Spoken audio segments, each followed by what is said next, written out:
Abrão sai do Egito e segue de volta para a terra de Canaã. Ele vive um momento de prosperidade. Os rebanhos dele e do sobrinho Ló crescem muito. Os pastores do Abrão e os pastores do Ló tiveram uma briga.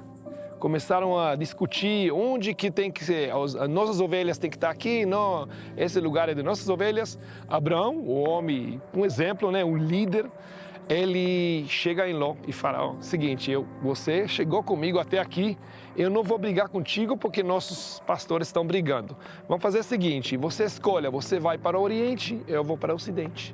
Você vai para o Ocidente, eu vou para o Oriente.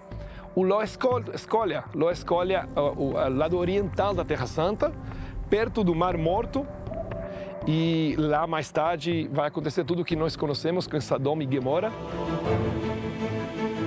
O que Ló não podia imaginar é que a região era marcada pelos pecados dos seus moradores.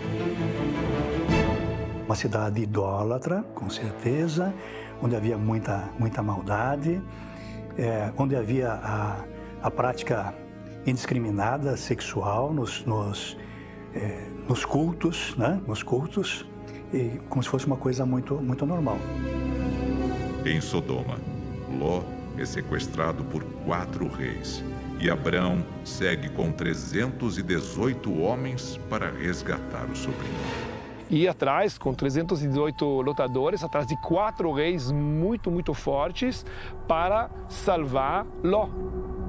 Lá começa algo muito interessante, porque até hoje nós temos esse mandamento, se chama em hebraico Pidyon Shvuim, uma obrigação que nós temos de tentar salvar a vida de um soldado, até arriscar vidas de outros soldados para poder salvar um dos filhos de Israel que está na mão dos inimigos.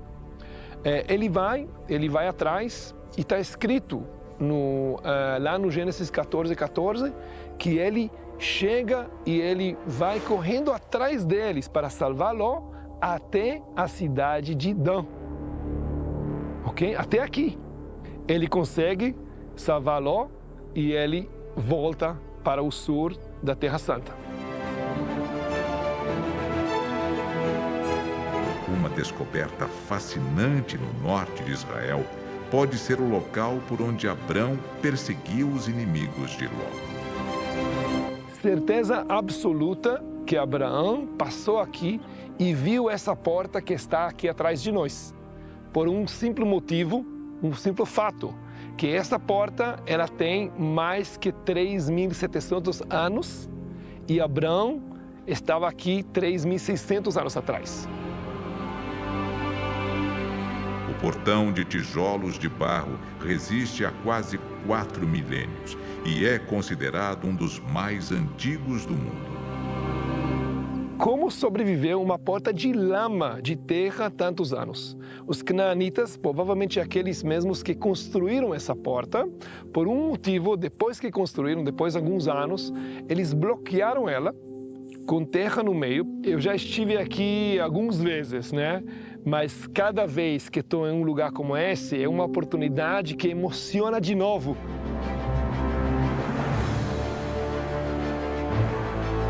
Em sua jornada, Abrão tem um encontro rápido e cheio de significado com outro personagem importante, Melquisedeque. Melquisedeque era o rei de Salém e também sacerdote do Deus Altíssimo. O que é interessante é que Melquisedeque aparece sem muita explicação da sua origem e depois desaparece.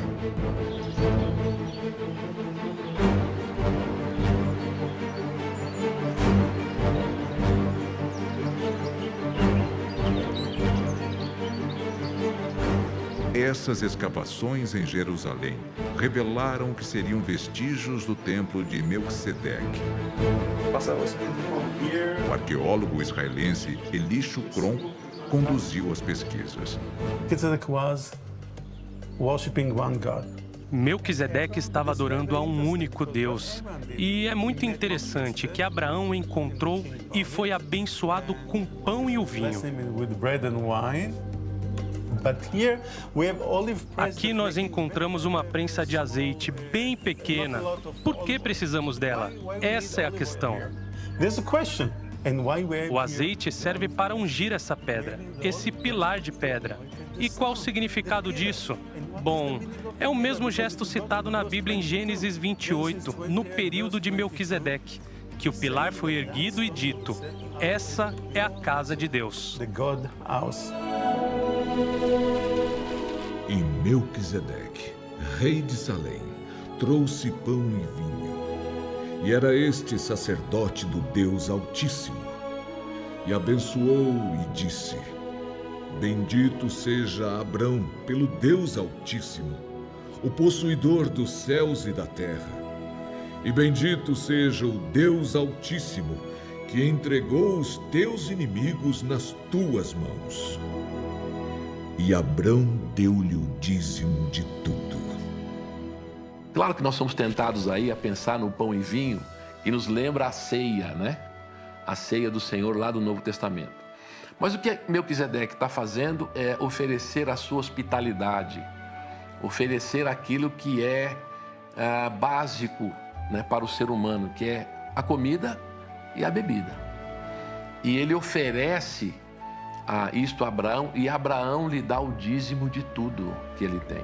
Abraão faz isso, ele dedica a 10ª parte de todos os seus bens a Melquisedeque, porque reconhece que Melquisedeque é o sacerdote do Deus Altíssimo.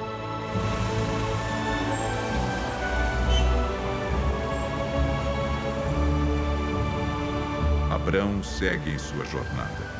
E novamente Deus reforça a promessa de lhe dar uma descendência.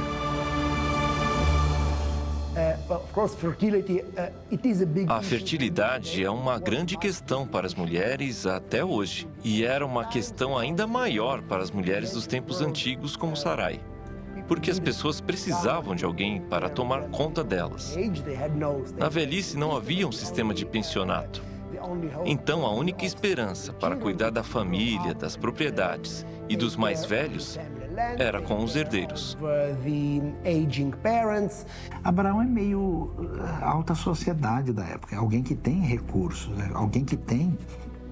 E essa pessoa, nessa condição, né, que tem uma esposa, inclusive, muito bonita pela própria descrição do texto, não conseguir nem ter um filho, é algo complicadíssimo, né? Então a gente entende o desespero dessa situação. Deus está treinando Abraão para que ele seja um homem de fé.